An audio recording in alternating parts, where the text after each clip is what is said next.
Hi, this is Mike and Lori with Hamburg Honey. We're out here checking on the bees. It's the end of January, but it's a nice day. It's almost 40 degrees. So all we're going to do is be checking in on all our polystyrene hives here. All we're going to be doing is cracking the lid just a tiny bit, putting a little bit of smoke in there just to keep all the bees from flying out. And I'm going to be putting a thin piece of Hive Alive patty onto the top of these hives. I'll show you what I did. I actually took the Hive Alive and I used a roller and rolled this out, put it in between wax paper. And the reason we do that on these hives is because there's not a lot of room in the tops of these hives. That's the only thing I don't like about them. But I did talk to the manufacturer recently, and they changed the style of the lids so that there is room under all of these lids now to be able to put a pollen patty or any other kind of food. I didn't give these hives any type of special food for over the winter. They do really well in these hives. This is just an emergency thing, just to make sure they're all looking good. And we'll crack this one open and let you guys see how it's doing. Oh, lots of bees. There is no cluster. Look at that. They are out and about. Not in cluster. I'm just going to give them a little bit of smoke. And it's not warm enough really for them to not have a cluster. It's only 39 degrees. So a normal wooden hive would be in cluster today. But these don't really go into cluster over winter because they just stay so warm. So I can see on those frames that they still have plenty of honey. Capped honey within the frame, so I'll keep moving along here. And we do strap all our hives down individually just because it can get pretty windy, and the last thing you want when it's 5 below is for one of these lids to blow out. So I will grab another patty. I'm going to move your patty box down.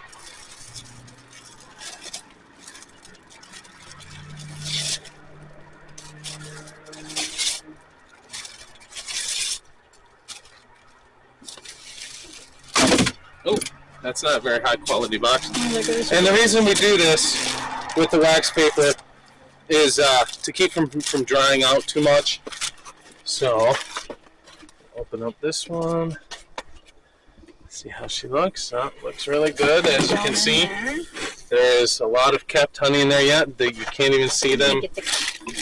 Yeah, you can see the capped honey right there.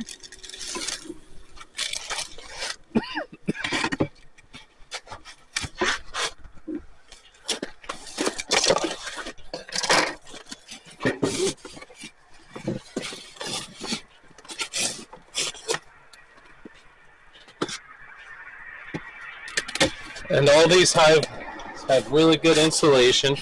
So what I've been seeing when I'm taking off these covers is I'm actually seeing the moisture, and it's actually forming along here and then falling on the outside of the hive, not necessarily in the hive.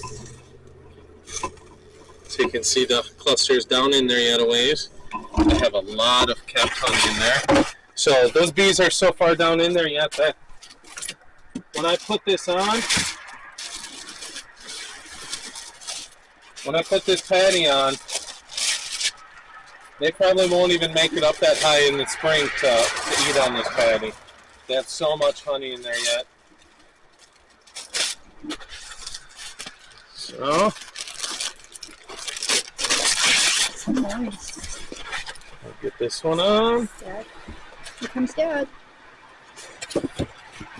And that's all it takes. Each eyeball, it has to be opened up for a few seconds.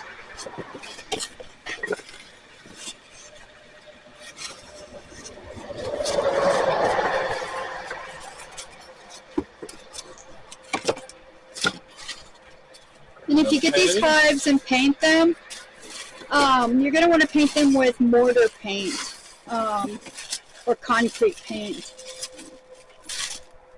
There's certain kinds of paint that will just eat that polystyrene away, and it's not safe for the bees, I'm sure. I'm going to peek while he's doing that. Oh, look at that.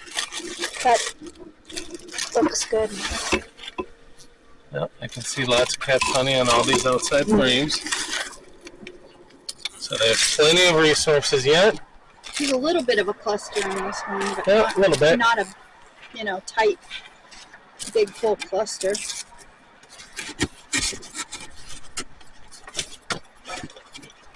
And out of these 7 hives, there's no dead outs.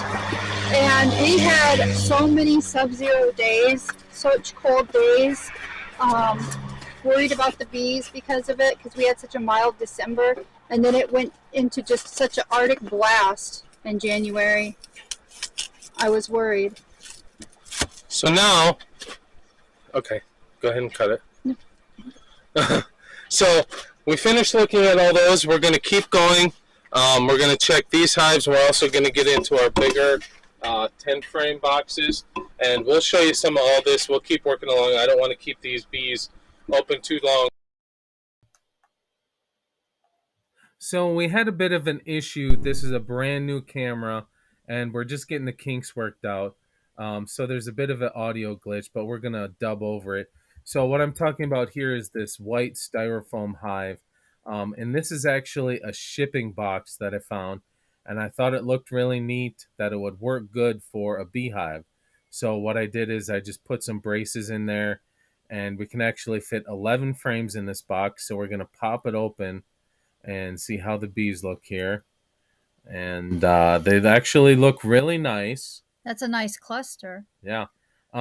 We did put some loose sugar in here in the fall with some newspaper under it.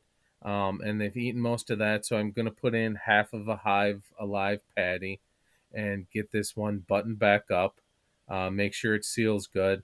There was a lot of moisture at first when we started using this hive, so I actually drilled some holes underneath it to get a little bit of better ventilation.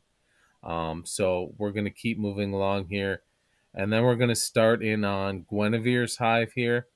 She's one of our favorite queens. That's what Lori named her, little Miss Guinevere. We bred this queen, and she is going to be 3 years old already this spring. So we'll most likely have to replace her this spring. We actually reared this queen, and she emerged in the observation hive in our house. So we're going to pop her. Yeah. Wow, look at that cluster. It's huge. Yep. Holy cow. Looks really nice in there, and there is a little bit of that loose sugar left. And we'll get a half a package of Hive Alive, and we'll stick it in there for them. I could see that there was a lot of capped honey in some of the frames yet, so they'll have plenty of food until spring. It is almost 2 months off before the bees are going to start foraging on some dandelions and willows, but all these hives here looked really good, and I hope you guys get a chance to get out there and enjoy your bees as well.